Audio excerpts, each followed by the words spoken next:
Okay, North All right. Melbourne and West Coast. Pretty much Luke Davis-Uniacke's show, which was really crazy to see. She's all starting on the half back line. Brilliant. If you didn't own him or I was even contemplating overthinking it and saying, oh, he's an expensive rookie. Maybe I'll just outsmart everyone and spend 50 grand and get, Flanders or something, You which is should what have. I was considering, which would have been horrible, nearly as horrible as me possibly getting Whitfield. But yeah, Luke Davis-Uniacke was absolutely everywhere, which is kind of a big red flag for anyone that's coming up against the West Coast team, because all of a sudden I'm thinking, well, Green's got them this week. He just towed up. He dominated. It's someone to watch, and he was just so proficient. When we talked about how messy he was and how un-LDU like he was in the trial game, he was pretty much everything but that, and was like Big difference to sensational. playing West Coast to playing Western Bulldogs, right? Like, wow. Yeah. That was insane.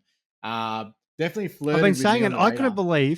I can't believe how many of the commentators over the weekend were like, "Oh, West Coast is my biggest disappointment," and that I'm expecting them to finish here and there. And I'm like, been saying it like all last year and this year. They're bottom four. They're no good. Like, and that's really considering Tom Green as captain this week, because their midfield just cannot compete with bigger bodies. Well, They still look don't have unfit. they still don't have Yo, and Yo's No, the I've said guy that that they're they would not throw fit. in there. Yeah. Yeah. No, it's Worked all unfortunate. preseason on I fitness. told you and, that still- preseason game, I was like, they look so behind with their fitness. I think I even said that and sent a bounce, and the boys were like, no. I'm like, no, I'm telling you, they're not fit. Yeah, interesting. Sheasel, I think, had the most disposals in a debut, I He believe. did. It was like a record. Since 91 or Absolutely. 89 or something like that, yeah. 34 disposals. Absolutely ridiculous. And I know some people in our keeper league, someone avoided him at pick 2 and went, and I got him at pick 3. So really happy with that one. Nice. I think he's a must have. And because the reason is that everyone is either, if they had him on bench last week, he's on field this week, which means that if you don't have him, every single other person's going to have him on field, which makes it very, very difficult. Now, again, on the flip side, you probably want to wait a week to get more data in case he gets injured or his role turns to shit, etc. But everyone's having him on field, which it could hurt you, Chris. Yeah, no, I absolutely agree with you. You need him on field, and you need to have him as soon as possible. There's two really big benefits to Sheasel. Obviously, his price point is one of them. Like I got some really great late information from George Supercoach. So shout out to George, who put a tweet out, and I immediately traded Cunnington to him without a hesitation. Most of the reason for that was because I wanted to have cash to go to Dacos the following week after seeing him on Friday night. Now, with Sheasel, the best thing about it is if his role continues, and I think it will, based on that amazing debut, is that he's obviously going to get defender status. So most people who have gone in with really weak defenses, I think the best looking defense at the moment has 3 rookies on field.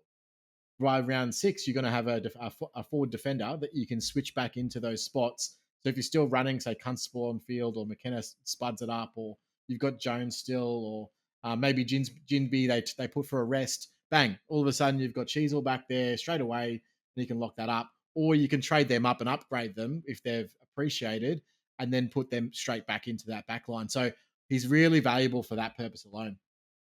Yeah, and if you're like us who've got Zeeble, that you're looking at 2 guys who are going to have forward defense, so you can actually have one in the forward, one in the defense. But depending What a on what your segue. other players are playing in, what your other players are playing that week, and that you can, you'll have some room for movement on which one you have on field, or how you roll with that. So yeah, and he was awesome, Zeebs. Speaking of the 2021 GOAT, the Zeebs, I actually followed you in, Chris, and I think I did that twice this week. I did it twice this week because I'm there thinking, I was like, and I've said it a couple of times, Chris is due for some good luck. And then I was like, I could spend $310,000 on 5. And then part of me was just like, oh, it's like they're playing West Coast. And I was like, or I could spend $350 on Z-Ball and get myself someone I can throw into defense, because I had a really thin defensive line. So it was like, if I go Z-Ball, that's also what saved me from Whitfield, because I wanted to have some assurances by round 6 I'd have someone there. So you kind of saved me twice. Nice. And then obviously save me and the Setterfield one where you told me that all Whitfield major was shit. cards, so you know. Yeah. Yes. Look, just on that game, I've been banging on about it for so long. There's people that I've heard and we've talked to that are like, I want to see Zeeble for another week. You saw him for 22 weeks 2 years ago do the exact same thing every week. He just gets the ball. He didn't even have not a single contested possession on the weekend, not a single one. Yet he's still turned up. He still had 26 disposals with 22 kicks, Laid 9 2 marks. tackles. Like, that Yes, didn't go near anyone. no, Didn't and need to. then and he had the majority of kickouts as well. He had 5 of the 10 kickouts. So Sheasel had 3, and McDonald went back to 2. Like, dude, the guy's just going to get the ball. He knows how to do it. His positioning was better than I've seen him all preseason. He impacted contests as the spare from the central area way more often. So he was as a third man up to spoil on multiple occasions. Like, if you have a question about this guy, just remember what he did 2 years ago. It's exactly the same role. The components have changed slightly, how they play slightly, but dude, junk time Zeeble is just a new thing. 3/4 out of the 4, they were just kicking it around in the last couple of minutes, and Zeeble would have had, I reckon, probably 4 or 5 marks just in that little those areas, and multiple possessions where they're just kicking it back to each other. And you know what's even better? I love this. Zeebel's the deepest defender, and he's kicking forward, so his kicks are worth more than kicking backwards. So he's kicking forward like on a 45, and it's just like that extra 1 point, that extra one. Like, dude, it was just something to behold. So yeah, get on him. Junk He's time going to Zeeble is average. my favorite Zeeble. He's Are going to you going to average. pay him out I'm going early? to not pay him out early, but I will agree that I want him to go more than 90 now, or 89.9, Chris. What do you Which think is he's pretty going to much go? where we were 95 at. to 100, pretty convincingly, guys. Like in that I range. think so. And he Good to also know. had a really good disposal as well. And I think even when you get to around that 50-meter mark with the ball in Zibble's hand, I saw Coburn actually lead up quite aggressively a Yeah, I was couple about to times, talk and he about hit him. him lace out. Yeah. Yeah, hit him Yep. lace out. And you go on the Coburn train there, Swizz, Yeah, I was because we've gonna had say, early info for a while. where we have that about him playing, and obviously he's led up the track in preseason, and they've backed him in with confidence. Just now, because of Cherry's injury, we actually now get to watch him with Goldie and see kind of what those splits are with Goldie. Now, clearly they thought Cherry was the guy to go with. Had been doing the better thing in the preseason. That didn't last long, so Combin got a much quicker, better run for the ruck time than he probably was planning to. So it'd be interesting to see how, and the big thing will be to see how much game time Goldie actually plays and that. And, is he going to be a, 75, 80% game on that? Or is he, because for whatever reason, they didn't think, or Cherry was going to be better around the ground, are they going to get Combin to come more around the ground to support Goldie? So it'll be a great watch this week. Now they're playing Fremantle. So Freo obviously with the 2 rucks with Big Darcy there, which you think Goldie will get that match up, and it'd be interesting to see how much percentage Freo use Jackson, and if that's the guy Compton goes up against him. So we'll get a lot better data this week.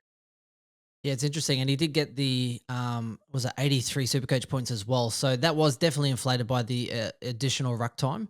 And I think someone was saying he was scoring more points in the ruck than Draper. So obviously get him, Essendon fans. So I thought he was very impressive. But he is, again, when you go back to basics, he is also a key forward who is going to pinch hit in the ruck and get some CBAs. Now, it doesn't always equate to points though, because in one of the practice matches, he pretty much played mostly key forward and scored like negative, which was the flip side. So he has been in their best 22 in their plans for quite a while. I do wish him well. I'm waiting to see particularly those splits this time coming. So if Goldie's coming in and maybe he's not fit enough to play AFL, or maybe they want to kind of keep him fresh because now he's probably their only viable ruck, so we don't want to burn him out, the old fella. So I'm really interested to see the CBA split, because what you might even see is like Coburn might start and go CBA ruck and then kind of push forward to be the key forward and then let Greenwood or someone else ruck around the ground. And I think that could actually be the option that they go for while, say, Goldie's off the field, Swizz. Common might be the one this week we watch, and if you don't own Radicalia, he makes us not want Radicalia. Because if he spends enough time in that ruck and picks up dual position status at 123k, he might be the lock rookie that we're looking for. Oh, I don't know if he gets 35% though. But Well, we'll see. how many? Marshall down think to how much Rat and percentage he got Combin last R3. week. Yeah, how much percentage did he get last week, mate? That's what I'm saying. Like Cherry went down early. 75 CBAs. That's right. CBAs. So Exactly. that would be So as a ruck. Okay. Yep. Yeah. So he needs 35%. So he's already got basically so, one full game as a ruck. Yeah. And if we're saying Okay, Goldie so- maybe might not be fully fit coming first, like we don't know on that, but let's just say they've gone with Cherry first for a reason. So let's say they go Goldie first week in, it might only be 60%, 65%, whatever it is. And that, that could be the real interesting one because Compton still keeps up a high percentage and then it starts to fade. But it might be enough already that, come round 6, he's already going to get his 35%. Hang on, sorry, Chris. He needs 27% CBAs in the ruck for the next 5 weeks. Yeah, so that's pretty good. That's to get an awesome stat. Yeah. So as in, I went Yeah. and I took. No, I just went then. I just went and simple maths, mate. You just go and take if you need 35% over 6 rounds, work out whatever that is minus the Sports 75. teacher You just got teaching maths, love it. divided by 5. It's basic maths, mate. That's like Yes, geography. I It's know. basic numeracy Yes. stuff. Come on, 1 guys. plus 1 Love plus it. 2 27. plus 3. Yeah. There you go. You got that. You got that here Like, first. 27%. I think it potentially definitely should be going close to that 35 this week. I think first game back with that. It wouldn't All right, surprise me at so all. Interesting. just quickly touch on, there are some other Supercoach relevant players for North. They actually have quite a few. So quickly with Powell, just didn't have enough CBAs. I think that's a done pick. So if you have him, 18% CBAs, not enough to warrant having him as a pick. His score was 73. Yeah, I can't see him going anywhere near, say, 80, 85 average, which is what at minimum you'd need. Will Phillips is probably a big one, like 65.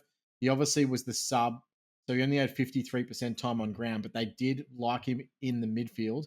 He actually was 4th in their midfield rotations for the day with 32%. So you'd imagine that if he was a mainstay player, he'd probably have 50% ish, which I think will be more than enough at his price, obviously. So he's the one for watch this week because is he going to be the sub again? Surely not. That's the worry. Now that he's played, they might sub him this week again. Surely not. He was too good. I know, but because what he did he killed Cunnington. He absolutely killed Cunnington. Well, Greenwood having well him with that, but having him come on. So originally, Cunnington had a little bit more of the CBA, so it was more than 50% split, right? So it's twofold. Yeah. And I'll get into my rant on this, but when he came on, it's like, okay, well, now you've got another midfielder coming on there. Who are you going to have as a key, like a marking forward who's damaging around goals? Like Phillips, Powell, it's like, or Big Cunnington that knows how to throw his body around. So he was a marking target, and that's way too damaging. So any sub that's coming in, if they can play midfield and they want fresh legs in there, he's going to be the first guy out as a marking option in the forward line. So there's that. And then I also got betrayed by bloody Simpkin playing more CBAs. It was brutal. Hey, he's playing wing. CBAs, yeah. He's playing wing. He's playing forward, guys. So we're like, wonderful. And then Cunnington went from having like 70 to 80% CBAs or whatever it was. I think it was like 70% CBAs in the preseason. Yeah, well, and then it gets relegated to 50. I'll go. And then Simpkin goes and gets 70% CBAs. I was like, what's going on? So Cunnington. You did say about Cunnington playing forward, and I think the plan might have been come that because we've talked about that run in the last quarter. So if everyone's fit, I feel like Compton was the one who would have got subbed. Phillips comes in, Cunnington goes forward because he definitely can be that marking option. And that's my worry about North Melbourne setting up now again this week is go Phillips sub. He comes on in that last quarter. Cunnington, you go forward now of that. So it wouldn't surprise me if that's how they set up it again this week. Yeah. Apparently they thought about Aaron Hall for sub too, but they didn't want to hamstring him. Good one. So the other thing is, of course, in consideration, which hasn't been talked about, is if Phillips is in the best 22, maybe that is when Simpkin goes outside. So Simpkin may have only been playing inside because Phillips was the sub. Does that make sense? Yeah. Because at the end of the day, Cunnington still had 50% CBAs, which is basically what I was expecting to have. So that's not terrible. He just unfortunately butchered the ball quite a bit. He missed his opportunities when he had them. So I think he had a pretty easy shot at goal that he missed. Yeah. His disposal inside was not great, where it's usually really, really good. He still had 16. But is that just first game rust, mate? Like, okay, it looked like more of that. Because I mean, last week he had 27. I don't think that's so much that. I definitely want to keep an eye on. I think the key is going to be Simpkin CBAs. I don't think that is going to happen normally. So if that goes down and then we see a flip, especially when Will Phillips comes in, I think we need to keep an eye on all of those. Mm-hmm.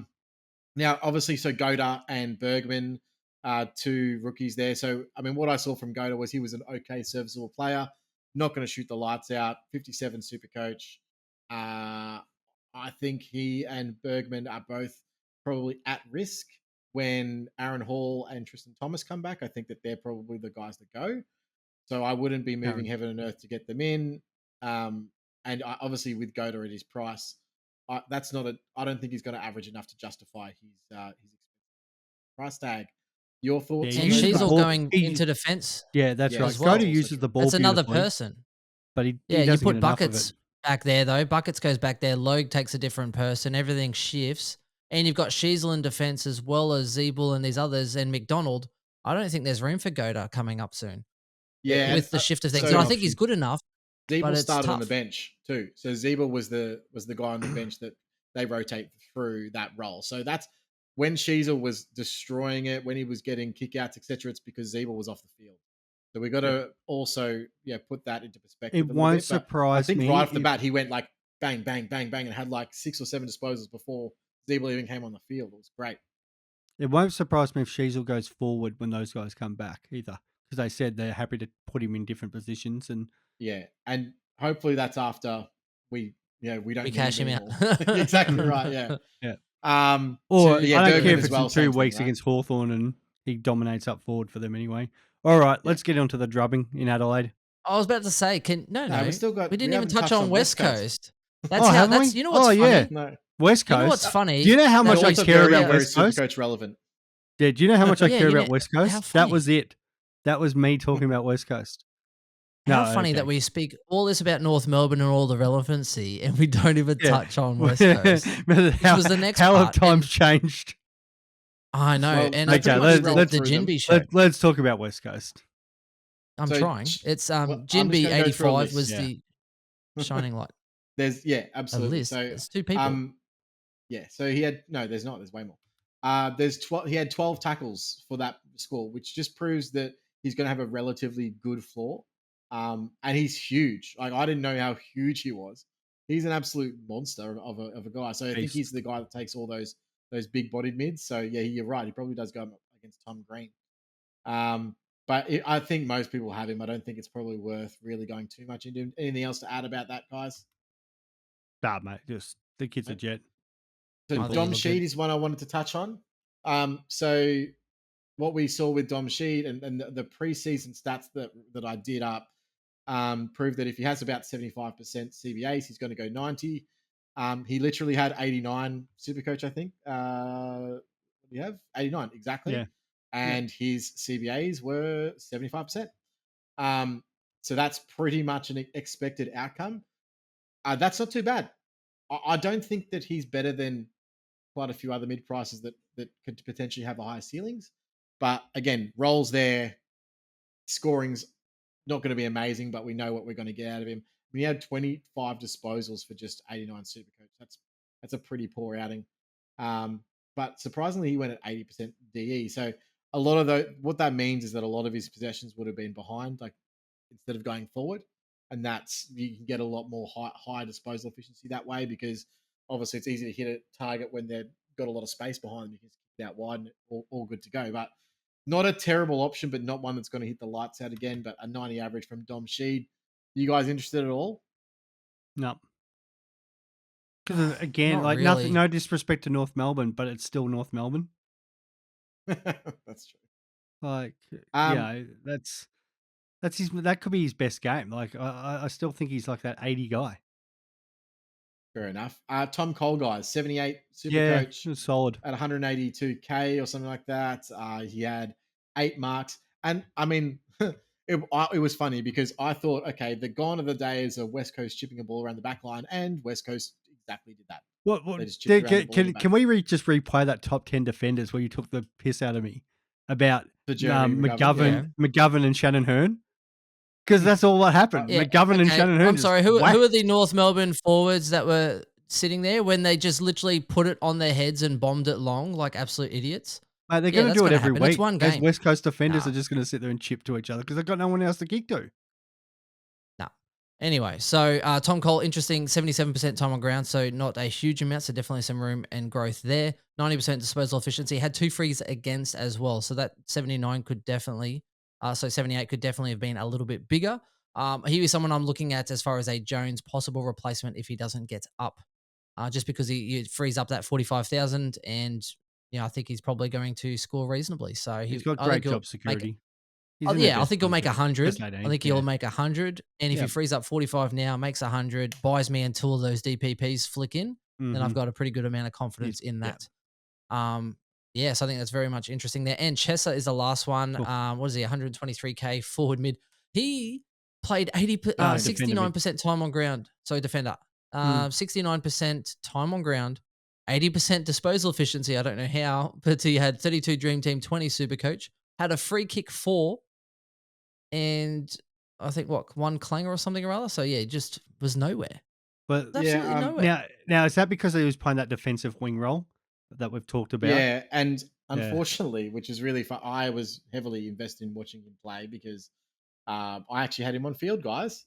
So part of the reason why I sucked this is that. And look, so I was watching him, and there was so many opportunities where West Coast could have given him the ball, and they just decided not to. Like he was burnt repeatedly on the outside, where he like I don't know if it's game plan or whatever, but he's wanting to push the pace, and he's overlapping the run to receive the handball to kick the ball. And they're like, no, that's not the way we play. Let's slow it down. Let's take it back. Let's lose the game. Let's stop, pop, realize we can't kick it anywhere, and just go long down the line or sideways. That's what they. Chris, this is where we've talked about wingman, that where you need there's the attacking wingman and the defensive wingman, and you just got to make sure you're on that. The attacking wingman can still go 90, as we've seen with Finn, but you do not want to be anywhere near that defensive wingman, and that's what Chester was playing.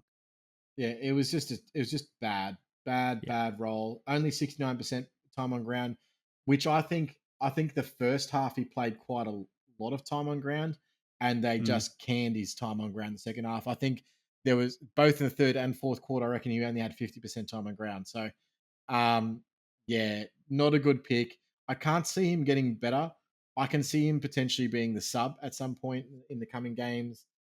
I'm getting off the pick. I think he's one that you sort of sideways out to a different player. I'm actually probably going to go him to McKenna. That's one that I missed, but he'd be one that I'd be looking to move on to other guys like Chandler, Phillips, etc. If you've got him in his midfield, like I wouldn't be holding on to the pick. Yeah, Phillips is Phillips. If Phillips isn't named sub, he's the one, and then it's just about freeing up that extra cash to put him up. Because I think obviously most people hold him. Have him in the midfield as that M11 loophole, a lot of swingman. Yeah. Which you might see, I think he's still got a lot of growth this year. And I know it wasn't a good game out, but I'm thinking about and look, they want to get games soon to him, and that's fine. But his role's not good enough because he's not going to be able to score in the role. His time on ground's not good enough. If time on ground's an issue, that he's going to be a sub candidate as well. And there's just all of these things that are going against him in terms of his ability as a super coach player early in the season. Now, I'm not saying that, this all flips. His role changes. He gets more time on ground as the season progresses because I do think all of that happens. And eventually, maybe by the buys, he's going to be good enough. But Supercoach isn't about that. We're looking at the absolute maximum, rookies need to be out of our team by round 8. And if they're not, I'm not they're shit picks. Haven't made you enough money and you're just holding on to them for no reason. There's other guys that you probably missed. Yeah. A hit it and quit it philosophy. You got to get in, get your money, and get out. Yeah. So the last. Sorry, you go. I was going to say the last Eagle I would have mentioned was Noah Long and that, but if I had to make the choice, I prefer Davey. He was. I've got lively, both, but yeah, I've got one. Like he was lively, pick. But that was it. Like he's a typical small forward. Yeah, kicked a goal late that boosted his score incredibly. He was on 15 Supercoach for most of the game. He's classic small forward role, right? That's right. And then kicked a goal, and then all of a sudden he was on 40, and then he got a few touches late that ended up impacting him. So obviously, I think what was the score? It was pretty close, wasn't it? Yeah, it was. That goal. Yeah. I worry about all small forwards. Put them back in the game.